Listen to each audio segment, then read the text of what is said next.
प्रिय विद्यार्थियों, कल हमने महर्षि यास्क द्वारा रचित निरुक्त ग्रंथ के प्रारंभिक प्रकरण चत्वारि पदजातानि अर्थात पद के 4 विभागों नाम, आख्यात, उपसर्ग और निपात में से प्रथम 2 अर्थात नाम और आख्यात के स्वरूप पर विचार किया था। आज उसी क्रम को आगे बढ़ाते हुए हम उपसर्गों के स्वरूप पर, उपसर्गों के प्रकारों पर प्रकाश डालेंगे। वस्तुतः उपसर्गों के सार्थकता और निरर्थकता के संबंध में 2 मत प्रचलित हैं। आचार्य शाक्टायन का मत है कि आचार्य शाक्टायन उपसर्गों को सार्थक नहीं मानते हैं, वे उन्हें निरर्थक मानते हैं, उनका कोई विशिष्ट अर्थ नहीं होता, ऐसा आचार्य शाक्टायन का मत है। वे कहते हैं न निर्बद्धा उपसर्गा अर्थान निराहु इति शाक्टायनः। इति शाक्टायनः अर्थात आचार्य शाक्टायन का मानना है कि नहीं, निर्बद्धा न बंधे हुए अर्थात स्वतंत्र, उपसर्गा उपसर्ग अर्थान अर्थों को, विशिष्ट अर्थों को, निराहु निश्चित रूप से कहते हैं, इति ऐसा शाक्टायनः आचार्य शाक्टायन का मानना है।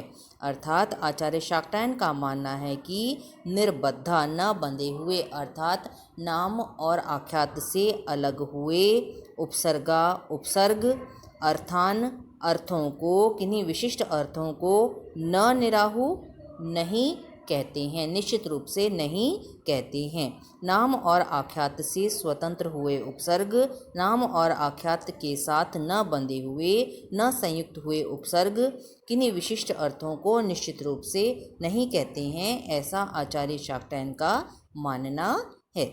वे कहते हैं कि नाम आख्यातयोः तु कर्म उपसंयोग द्योतकः भवन्ति। नाम आख्यातयोः नाम और आख्यात के, तो यानी वस्तुतः कर्म उपसंयोग, कर्म अर्थ के उपसंयोग साथ संयुक्त होकर द्योतकः उनके विशिष्ट अर्थों के द्योतक या प्रकाशक मात्र भवन्ति होते हैं। नाम आख्यातयोः नाम और आख्यात के, तू पहले ले लीजिए, तू यानी वस्तुतः नाम और आख्यात के कर्मोपसंयोग द्योतकः अर्थ के साथ संयुक्त होकर उनके विशिष्ट अर्थों के द्योतक या प्रकाशक मात्र भवन्ति होते हैं, ऐसा आचार्य शाक्टायन का मानना है। उनके अनुसार इनका अपना कोई स्वतंत्र अर्थ नहीं होता है, नाम और आख्यात के साथ संयुक्त होकर उनके विशिष्ट अर्थों का ये केवल प्रकाशन करते हैं, द्योतन मात्र करते हैं, ऐसा आचार्य शाक्टायन का मानना है। किंतु आचार्य गार्ग्य क्या मानते हैं कि उपसर्गों के अपने स्वतंत्र अर्थ होते हैं, उपसर्गों के अपने अर्थ होते हैं और उन्हें ये निश्चित रूप से प्रकट भी करते हैं, कहते भी हैं, प्रतिपादित भी करते हैं। आचार्य गार्ग्य कहते हैं उच्चावचः पदार्था भवन्ति इति गार्ग्यः। उच्चावचा उच्च अवचः ऊंचे नीचे अर्थात बहुविध अनेक प्रकार के पदार्था पदों के अर्थ, पद से मतलब यहाँ किससे है आपका, उपसर्ग से, उपसर्गों के अर्थ भवन्ति होते हैं, इति गार्ग्य ऐसा आचार्य गार्ग्य का मानना है। तत् तो यह जो येषु इनमें, इन उपसर्गों में पदार्थः पद का अर्थ है, अपना अर्थ है, प्राहु कहते हैं इमें ये उपसर्ग तत् उसे, और वो क्या है, नाम आख्यातयोः नाम और आख्यात में होने वाला अर्थ विकरणम अर्थ का विकार।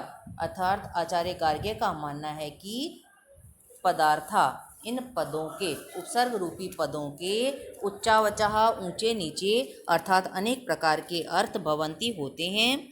तत् तो यह जो येषु इनमें, इन उपसर्गों में पदार्थः पद का अर्थ है, इनका अर्थ है, इमें प्राहु ये तत् उस अर्थ को प्राहु कहते भी हैं, प्रकृष्ट रूप से कहते भी हैं, और वह अर्थ क्या है, नाम और आख्यात के साथ संयुक्त होने पर नाम और आख्यात के अर्थ में जो परिवर्तन होता है वह इन उपसर्गों का अपना स्वतंत्र अर्थ होता है। है ना। सारांश में देखिए, आचार्य गार्ग्य का मानना है कि इन पदों अर्थात उपसर्गों के ऊंचे नीचे अर्थात अनेक प्रकार के अर्थ होते हैं, और जो इन पदों के अर्थ हैं, इन उपसर्गों के अर्थ हैं, उन्हें ये स्पष्ट रूप से प्रकृष्ट रूप से कहते भी हैं। और वो अर्थ कौन सा है? नाम और आख्यात के साथ संयुक्त होने पर उनके अर्थ में जो विकार आता है वह इन उपसर्गों का अपना स्वतंत्र अर्थ है। जैसे आप मान लीजिए पुत्रः, आप संज्ञा पद कह रहे हैं पुत्र। कुपुत्रः, कु उपसर्ग के लगने से क्या अर्थ हो गया? कुपुत्रः बुरा पुत्र, है ना। सुपुत्रः अच्छा पुत्र। तो बुरा और अच्छा ये किसका है? बुरा अर्थ है कु उपसर्ग का, और सु किसका? सु का अर्थ क्या है? अच्छा।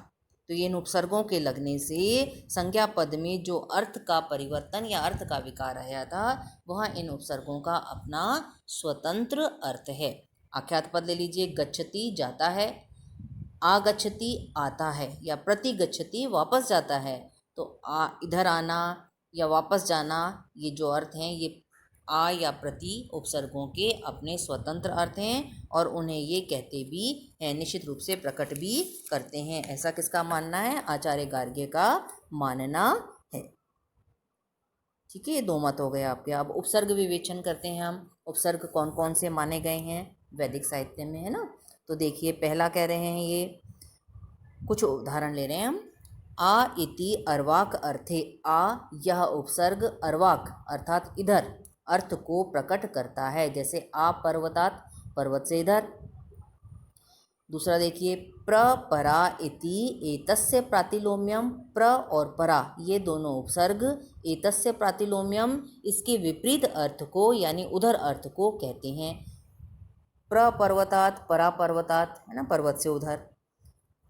तीसरा देखिए, अभि इति आभिमुख्यम, अभि यह उपसर्ग आभिमुख्यम अभिमुख या सम्मुख होना अर्थ को कहता है। जैसे अभिगतः सामने आया। फिर देखिए, प्रति इति एतस्य प्रातिलोम्यम, प्रति यह उपसर्ग इसके विपरीत अर्थ को यानी विमुख होना अर्थ को कहता है। आगे देखिए, अति सु इति अभिपूजार्थे, अति और सु ये दोनों उपसर्ग अभिपूजार्थे पूजा अर्थ में प्रयुक्त होते हैं। जैसे अति धनः बहुत धन वाला, बहुत धनवान है। सुब्राह्मणः उत्तम ब्राह्मण है। निः दुः इति एतयोः प्रातिलोम्यम, निः या निर हलंत कर दीजिए आप, दु ये दोनों उपसर्ग इसके विपरीत, इन दोनों के विपरीत अर्थ को अर्थात अनादर अर्थ को, निकृष्टता अर्थ को कहते हैं। जैसे निर्धनः धन से रहित, दुर्ब्राह्मणः बुरा ब्राह्मण आदि। अब आगे आइए आप।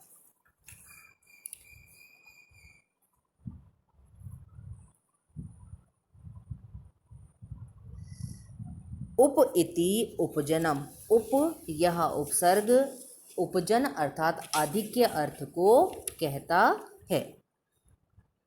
परि इति सर्वतोभावम, परि यह उपसर्ग सर्वतोभावम चारों ओर होना अर्थ को कहता है। अधि इति ऊपरी भावम ऐश्वर्यम व, अधि यह उपसर्ग ऊपर होना अर्थ को या ऐश्वर्य के भाव को कहता है।